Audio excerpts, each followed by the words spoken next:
Köszöntöm az iskola vezetőjét, a szabadiskola vezetőjét és a Szőnyi István Múzeum igazgatóját, Dániel Kornélt.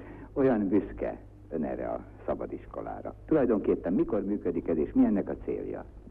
A szabadiskola nyaranta 1 hónapig működik. A szabadiskolának nem kimondottan művészképzés a célja.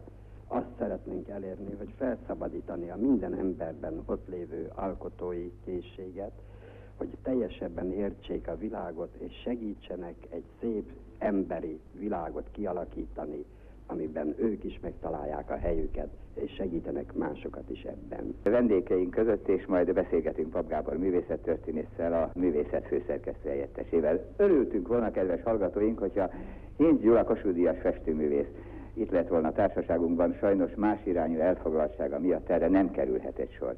De a rádióban annyi mindent őrzünk, így egy régi nyilatkozatát is. Hallgassuk csak. Tapasztalatom, és azt hiszem mindenkinek a tapasztalata az, hogy ha képzőművészeti műtárgyban valamilyen újságot, vagy valamilyen olyasmit látnak, hogy hirtelen az jut bizonnyal eszükbe, hogy az emberek nem a szemükkel gondolkoznak, furcsa, hanem a tudatukkal látnak. És ha a tudat képzetei keresztül látott világ beleütközik egy olyan világba, egy olyan látott és érzékelt jelenségbe, ami neki idegen, fölkiált, hogy mi ez. Pedig azon túl művészet rejtőzik.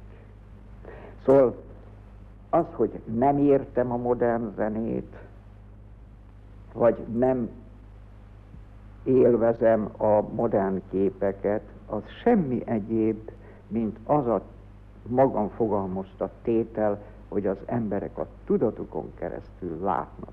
A művészeknek kellett megtanítani az embereket arra, hogy gyönyörködjenek az atmoszférikus világ páratlan fény, szín jelenségeiben.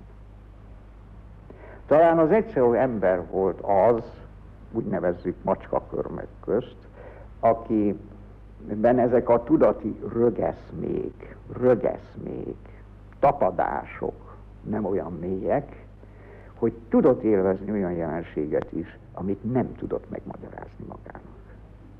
Mi csak olyan jelenséget vagyunk hajlandók élvezni, amit nekünk valaki megmagyaráz, vagy mi megmagyarázzuk magunknak.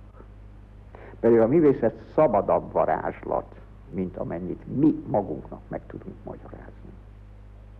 Ennek a szabad varázslatnak a titkát keresi a mai műsor, és ahogy hallgattuk Szőnyi István hangját, miközben elnézegettük itt a tárlóban az üveglap alatt a régi fényképeket. Itt van Szőnyi mester életének jóformán minden mozzanata, ahogy a csíkos párnán alszik, ahogy evez, ahogy kutyáját simogatja, vagy ahogy szemére húzott széles karimájú kalapban nézi a ködbe burkolt tájat.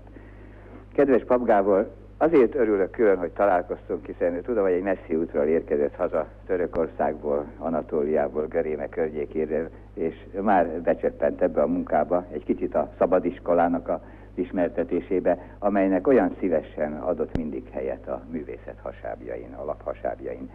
Miben látja a jelentőségét, mondjuk a vizuális kultúra terjesztésében egy ilyen szabadiskolának?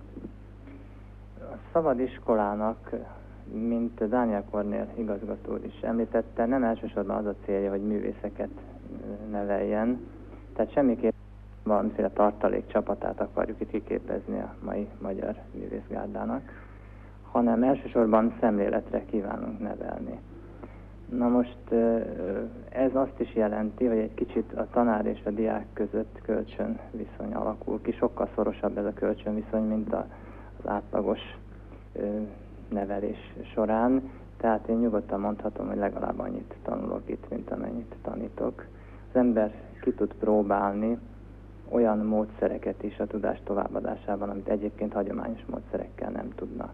Ugyanakkor meg tudja próbálni azt is, hogy mit tesz az, amikor az ember egy fiatalban rejtőző alkotó képességeket nem az én, a tanár akaratom szerint, hanem az ő benne szunnyadó tehetség kibontása során próbál, hát hogy mondjam, kivirágoztatni.